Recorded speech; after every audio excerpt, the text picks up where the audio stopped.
known as the Tinder swindler, who is accused of scamming people around the world out of millions of dollars. L'arnaqueur de Tinder, numéro 1 mondial sur Netflix à sa sortie. Et derrière ce succès planétaire se cache l'un des plus grands pervers narcissiques de tous les temps. Is there any girls you manipulated? Manipulated in what way? Oui, je reproche à quelqu'un de tomber amoureuse d'un putain de Brad Pitt, pardonnez mon langage. Un homme capable de faire tomber dans son piège des femmes intelligentes et brillantes et de leur soutirer des centaines de milliers de dollars. How much money do you take now? $250,000. That's not what I signed up for. Si vous n'avez jamais entendu parler de l'arnaqueur de Tinder, accrochez-vous. Parce qu'aujourd'hui, on part en voyage dans le monde obscur de la manipulation. Culpabilisation. I am paying for the rest of my life. You took everything I have. This is your mistake. This is your mistake. Urgence. Simon is sending a lot of messages. Emprise. Because in a sense, I still loved him, you know? Un mode opératoire, structuré et redoutable. Mais c'est passé dans cette affaire quelque chose dont personne n'a parlé nulle part. After this article that came out, I did try to commit suicide. What? Yes, I did.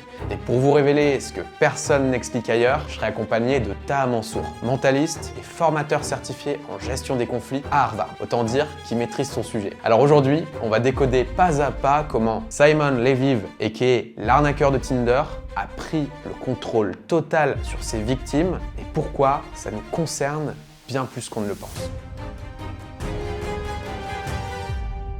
Toute cette histoire, elle commence par un simple swipe. Ici, nos protagonistes, c'est 3 femmes qui cherchent l'amour et qui sont sur Tinder. Un jour, elles vont tomber sur un profil qui est quelque peu intriguant. Les photos donnent envie, on voit des fêtes, des voyages, un lifestyle de luxe. Et le mec va se présenter comme un fils de milliardaire qui dirige une grande entreprise dans le diamant. Alors même si ça peut paraître un peu gros, nos 3 protagonistes vont décider de matcher avec ce mec. Et là, dès le premier date, il va sortir le grand jeu.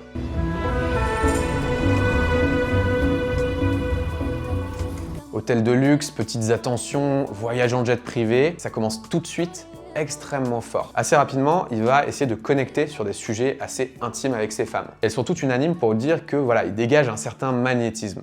When the elevator door finally pings, I was like, shit. He has this magnetism. Et ces femmes sont très loin de se douter tout ce qui va leur arriver par la suite. Mais pour l'instant, on dirait vraiment le début d'un conte de fées. Bref, après cet effet waouh du premier date, chacun repart chez soi. Et c'est là que les premières mécaniques d'emprise vont commencer à se mettre en place. Une des femmes va simplement lui dire « J'espère que je te manquerai ». I was hoping. I was really hoping that he was gonna come back. Alors pour un manipulateur comme lui, une phrase comme ça, c'est littéralement du pain béni. Il va tout de suite s'engouffrer dans la brèche. Il va commencer à lui envoyer des messages, des mots doux. Il va aussi lui faire livrer un bouquet de fleurs à son bureau. Bref, il va lui donner ce qu'elle veut, c'est-à-dire de l'amour. Et à ce stade, il n'y a pas vraiment grand-chose qui pourrait mettre la puce à l'oreille sur le fait qu'on est face à un manipulateur. Pour autant, c'est là que le lien va commencer à réellement s'établir. Pendant quelques semaines, il va entretenir une relation comme ça à distance avec ses femmes, en leur envoyant des messages le soir, le matin, en prenant parfois l'avion pour aller prendre des cafés avec elles, en faisant toutes sortes de gestes assez romantiques. Pour le moment, c'est vraiment l'idylle. Ce qu'il est en train de faire là, c'est de les rendre un petit peu addicts à la relation avec lui. Mais le pire est à venir. Puisque peu à peu, on va voir se dessiner les contours du piège qui va se refermer sur ces femmes. Et assez rapidement, il va installer une dynamique manipulatoire classique dont on va parler dans un instant. D'abord, il va commencer par se positionner en victime. C'est-à-dire qu'à un moment, il va se livrer avec une des femmes et va lui avouer qu'il a été en prison pour une raison injuste par le passé, où il a été maltraité. He is this kind of person that you want to save. Il va aussi commencer à expliquer que le business du diamant dans lequel il se trouve, c'est un monde qui est dangereux et qu'il y a des gens dehors qui lui en veulent. But the diamond industry is a dangerous business.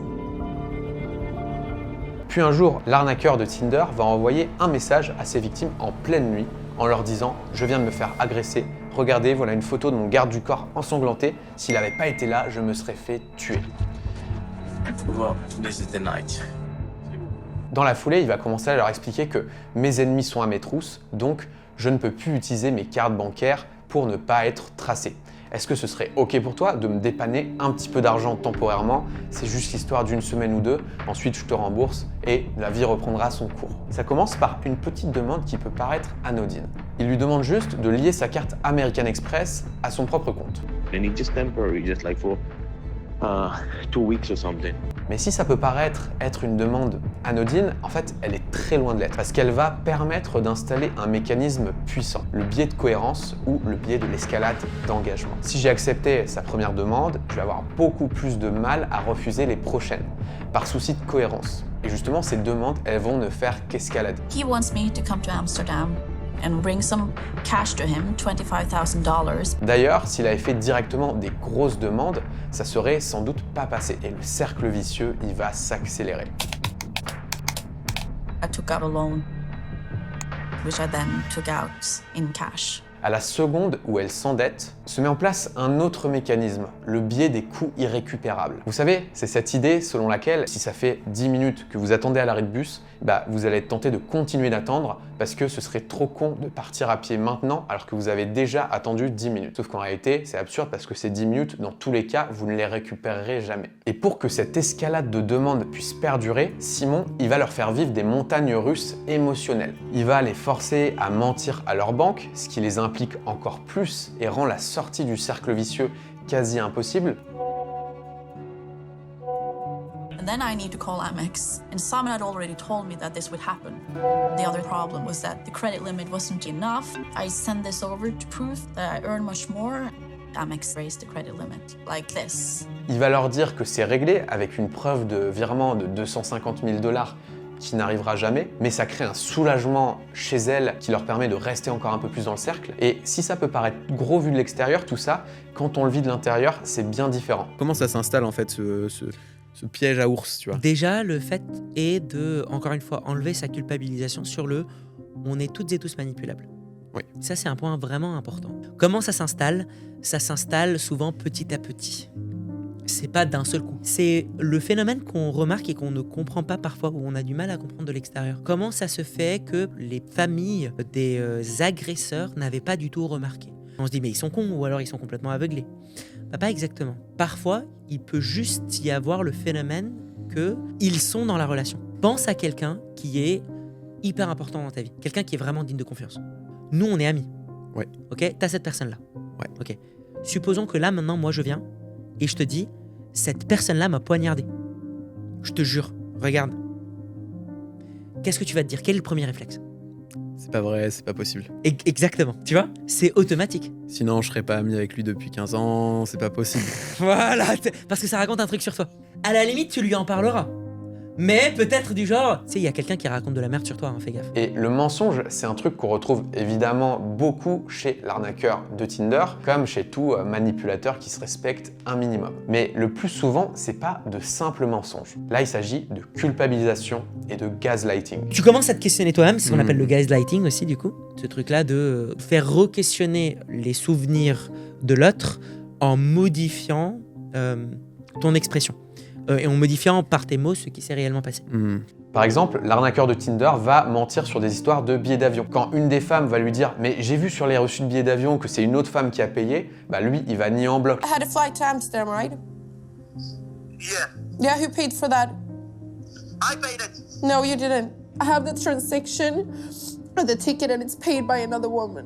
Il va toujours continuer de remettre en cause le jugement de ses victimes. Par exemple, à un moment, il va donner un chèque en bois de $500 000 à une des femmes pour soi-disant la rembourser, qu'elle ne pourra jamais encaisser puisque c'est un chèque en bois. Et après, il va lui dire « j'ai rempli ma part du contrat, c'est de ta faute si ça marche pas, règle ton problème ». Et il va lui remettre la responsabilité dessus. Cecilia, I don't understand. We have to. I was asking about the check. I was like, well, it didn't work. And he says, well, fuck it. I gave you the money, he said. I did my deal. They already done it. Souvent, en discutant avec différentes personnes qui ont vécu ça, et moi l'ayant vécu, tu te sens vidé. Tu te sens comme de la merde, littéralement. Il y a un truc de... tu te sens mal, quoi. Tu sais pas pourquoi, t'as l'impression que la relation, elle est cassée, t'as l'impression d'avoir rien fait, en même temps, t'as l'impression que c'est que de ta faute, et donc... Et on peut voir que dans ces interviews, il se déresponsabilise totalement de manière systématique. What was the biggest lesson you learned during all of this? Girls are unstable. That's the one thing. Ça, c'est une dynamique assez classique dans les schémas manipulatoires. C'est quelque chose qui avait été très bien illustré dans la série Bref 2, avec le personnage de Ben qui utilisait souvent cette technique. En fait, dès que ça se passe pas comme il veut, il fait une boucle en 3 étapes. 1, il arrange la vérité. 2, c'est toujours l'autre le méchant. Donc 3, il se remet jamais en question. Par exemple, quand ta pote lui fait un reproche... Ivre mort. N'importe quoi, j'étais bon délire. Là, il arrange la vérité. Là, De toute façon, Baptiste, je le sais même pas. c'est Baptiste le méchant. Et là, Je fais plus de soirée avec lui depuis qu'il a un gamin, il est plus marrant. il se remet pas en question. Je suis comme Ben. Et comme Ben, je me rends pas compte que je suis comme Ben. La différence, c'est que dans le cas de l'arnaqueur de Tinder, c'est fait consciemment. Et ça, on va en reparler juste après. Et donc ces femmes pleines de bonne volonté, elles vont vouloir aider leurs petits copains, elles vont aller trouver des solutions, contracter des prêts dans différentes banques. Et pendant ce temps-là, lui, il va utiliser tout cet argent pour continuer d'alimenter son lifestyle de rêve et séduire de nouvelles femmes. C'est une espèce de pyramide de Ponzi qui se met en place, où lui, en fait, il va financer son lifestyle grâce aux femmes en place pour en séduire de nouvelles, et ainsi de suite. Jusqu'au jour où il a pressé les citrons jusqu'à la dernière goutte, que c'est trop et que les femmes vont sortir de la dynamique d'emprise. Never hear him so cold in my life. It was like that person on the phone was no longer my boyfriend. Dans le doc, il va y avoir un moment où les trois femmes vont passer de l'autre côté, un point de non-retour. En l'occurrence, ça va se passer quand le banquier va demander à Cecilia de montrer une photo de Simon et qui va lui révéler que Simon, il est connu des services, c'est un arnaqueur professionnel. Il est là notre point de non-retour. That moment when they look at each other and they say that's the guy. Fuck shit, you know. Cette révélation, elle va mettre sous le choc les protagonistes de l'histoire. Le truc, c'est que même après cette prise de conscience, dans beaucoup de situations, les victimes vont avoir tendance à rester sous l'emprise de leurs persécuteurs. Le cerveau préfère largement se faire mal plutôt que se faire rien du tout. L'ennui est la pire punition au cerveau. Et d'ailleurs, quand on y réfléchit, c'est exactement le cas pour Simon aussi, qui reste lui aussi dans ce jeu. À la fin du doc, même quand il peut plus demander d'argent aux filles, ce qu'on pourrait croire qu'il désirait pourtant, il reste en contact avec l'une d'entre elles et continue de lui parler et de lui demander son attention. Parce que ce qu'il veut vraiment, c'est avoir une sensation de contrôle. The Prince of Diamonds to this homeless king. Cry me a river. Mais on va voir dans un instant comment c'est parti en vrille pour lui. Parce que justement, dans notre histoire, les filles, elles ne sont pas restées enfermées dans leur position de victime. Elles ont choisi une autre place, celle de persécutrice, à leur tour. Face à la souffrance à laquelle elles font face, les trois femmes décident de se regrouper pour faire la misère à l'arnaqueur de Tinder. Et ça peut paraître légitime, mais là encore, ça illustre la puissance malsaine du triangle dramatique. Beaucoup de personnes en posture persécuteur, en fait, qui vont insulter, engueuler des gens ou justement manipuler pour obtenir des trucs, quand on les questionne ou quand on les challenge en leur disant c'est pas bien ce que tu fais, souvent la réponse va être oui mais moi dans ma vie j'ai vécu des trucs et personne leur a dit à eux à un moment donné. Tu vois, donc c'est comme moi j'ai vécu du mal, j'ai le droit de faire du mal aux autres. Et ce truc-là, on peut tomber toutes et tous là-dedans. Et on le fait assez régulièrement. Le but ici, c'est pas de poser un jugement de valeur sur est-ce que c'est bien ou pas d'avoir pris cette décision. C'est plutôt de s'intéresser à ses conséquences. Les trois femmes, elles vont chercher à faire souffrir leur ancien persécuteur à leur tour. Et donc, elles signent le contrat implicite qu'elles ne pourront être en paix qu'une fois qu'il aura payé pour ses actes. Elles sont donc à nouveau dépendantes de la relation, mais sous une autre forme. Elles vont à leur tour perpétuer la dynamique malsaine. Donc elles vont tout faire pour essayer de coincer Simon. Elles vont le faire suivre par des journalistes. Une des trois femmes, Aileen, va prétendre être toujours amoureuse de lui pour se rapprocher de lui et lui proposer de l'aider à vendre ses vêtements qui coûtent extrêmement cher pour se refaire justement quand il a plus d'argent. Mais finalement, elle va les vendre et garder l'argent. Et cette contre-attaque va révéler un autre comportement souvent manipulatoire que Simon avait en fait depuis le début. Un besoin de contrôle total. Le manipulateur, il devient fou quand il sent qu'il va perdre l'emprise. This is where I saw his several personalities. I love you and I care about you. I ask 1,000 fucking times. I ask nicely. And you will get the worst fucking enemy you have ever seen in your life. For you and for your fucking family. La perte de l'emprise, c'est vraiment ce qui va le faire vriller. Pourquoi est-ce que quand on parle à quelqu'un et qu'il ne nous répond pas, ça nous frustre? Pourquoi on déteste être ignoré? Parce qu'il n'y a pas de conséquences à notre cause. Et ça, c'est ancré, mais de manière très puissante dans l'humain. Justement, voilà un exemple qu'a vécu Taha qui illustre parfaitement cette dynamique. J'allais dans son sens, mais pas de la manière dont il voulait. Vraiment, ça me saoule et j'en ai marre de bosser avec toi. Voilà, je me sens pas complètement épanoui, donc j'ai envie que ça arrête. T'as envie qu'on arrête la collaboration? Tu vois ce que tu me mets dans la bouche? Tu veux qu'on arrête la relation? C'est pas du tout ce que j'ai dit. Arrête tes conneries. Bah tu veux quoi? Bah je pense que tu me payes pas assez. Tu penses que je te paye pas assez. Arrête tes conneries, j'ai jamais fait ça pour l'argent. Bah du coup tu veux quoi? Bah moi je veux qu'on arrête la collaboration. Tu veux qu'on arrête la collaboration? C'est toi qui veux arrêter la collaboration? C'est super pour tout ce que je t'ai fait. Arrête tes conneries, Je ne veux pas arrêter la collaboration. Contradiction. Contradiction elle-même. Lui, il va pas changer ta vie. parce que lui, il est dans sa manipulation. Moi, par contre, il n'y a pas plus évident. Et c'est souvent ce qu'on remarque chez les, je ne vais pas dire profils, mais les stratégies de perversion narcissique. En fait, tu peux pas les convaincre, parce que leur objectif, c'est pas de se faire convaincre. Donc c'est pas ça qu'ils veulent en fait. Non, surtout que à aucun moment il a de faire pardon, je m'excuse. Mais par contre, il peut se contredire d'une phrase à une autre. À ce stade-là, c'est ma responsabilité de me dire, en fait, il y a aucun moyen d'avancer là. Oui, c'est juste, j'arrête la relation. Ouais. Parce que là, il n'y a rien d'autre que je peux faire. Finalement, il va finir par tout perdre son argent et se faire arrêter par la police. Mais l'histoire ne s'arrête pas là. Parce que la question qui n'est pas posée dans le documentaire, et qui est sans doute la plus importante de toute cette histoire, c'est comment ces 3 femmes auraient pu se protéger pour ne jamais subir tout ça. C'est ok de se faire manipuler. Enfin, vraiment. On peut s'en protéger au mieux. Ça ne veut pas dire qu'on le vivra jamais. C'est comme si je disais, si vous prenez des cours de self-défense, c'est cool. Vous allez vous protéger de beaucoup d'attaques. S'il y a quelqu'un qui vous tire une balle, c'est pas de votre faute que vous n'avez pas réussi à esquiver la balle.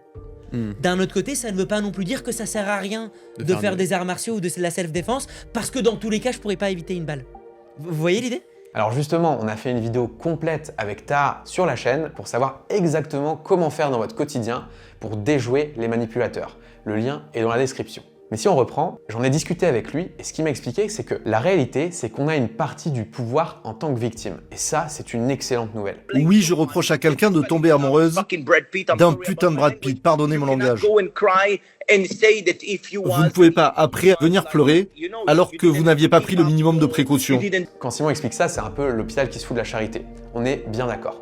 Alors, j'ai demandé à Taha de nous expliquer comment ça fonctionne. Tu sens qu'il y a emprise, tu sens qu'il y a machin. Les deux sont, je vais mettre des gros guillemets encore une fois, mais responsables parce que tous les deux restent dans ce jeu. Ouais. Et donc, la victime aussi, encore une fois, je mets des guillemets parce que je sais que ce genre de truc peut être mal interprété. Oui. Ce n'est pas qu'elle est méchante, mais c'est qu'il y a quelque chose en elle sur lequel elle n'a pas travaillé qui la pousse à rester dans ce truc-là. Par exemple, au début de l'histoire, Cecilia s'attache rapidement et lui dit qu'elle espère qu'il lui manquera, après l'avoir vu pour la première fois seulement. Lui, il s'était engouffré directement dans la brèche et il avait pu installer son emprise. Quand on regarde un peu dans le rétroviseur, cet exemple, il pourrait bien témoigner d'un fort besoin de reconnaissance de la part de Cecilia, qui découle peut-être d'une problématique qu'elle a en elle, qui est non réglée, et qui l'a rendue beaucoup plus sensible et donc vulnérable à la manipulation. Ça veut pas dire que c'est de sa faute, ça veut juste dire qu'elle aurait peut-être été beaucoup plus difficile à manipuler sans cette faille en elle. Et ça, c'est quelque chose sur lequel elle a le pouvoir de travailler, ce qui est plutôt une bonne nouvelle en fait. On sait pas si c'est le cas chez elle, là c'est une hypothèse, mais ça illustre bien l'idée. Si ce doc, il a aussi bien marché, c'est parce que la manipulation, ça nous fascine. Si on aime autant ça, c'est parce que ça nous occupe en fait. Et ça nous donne aussi une bonne raison de pas se retrouver seul face au miroir et à toutes les choses en nous sur lesquelles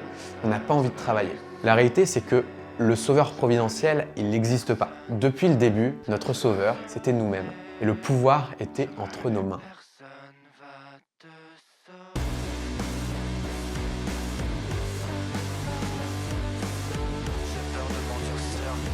Le fin mot de l'histoire, c'est que l'arnaqueur de Tinder a été condamné à 15 mois de prison et libéré au bout de 5 mois pour bonne conduite. Il a depuis repris ses activités et il a été démentir toute cette histoire sur les plateaux de télé. Qu'est-ce qui s'est vraiment passé? On ne sait pas. Est-ce que la version de Netflix est la pure vérité? Probablement pas. Parce que quand on sait qu'un simple vol en jet privé, ça peut coûter plusieurs dizaines de milliers de dollars, ça paraît peu probable que les montants qui soutiraient à ces femmes suffisaient à financer ce lifestyle. Est-ce qu'il arnaquait quelques filles à côté de tout un autre tas de saloperies qu'il faisait? Ça, oui, c'est très probable. On n'en sait rien et on ne peut pas le savoir. Par contre, ce qu'on peut faire, c'est en tirer des leçons. L'arnaqueur de Tinder est sans doute un des plus gros pervers narcissiques de tous les temps. Et il a beaucoup de choses à nous apprendre. Son histoire nous montre à quel point l'emprise peut s'installer de manière insidieuse à travers la séduction, la victimisation et l'escalade d'engagement. Alors, on a vu comment il manipule, culpabilise et enferme ses victimes dans un triangle dramatique qui semble impossible à briser. Mais on a aussi vu que, même dans cette spirale, un déclic peut se produire, qu'il est possible de reprendre le contrôle et de briser le cycle. La clé, c'est d'apprendre à reconnaître les signaux, comprendre nos propres failles et reprendre du pouvoir. Et si on ne pourra jamais éviter toutes les manipulations, on peut apprendre à s'en défendre. Et voilà comment.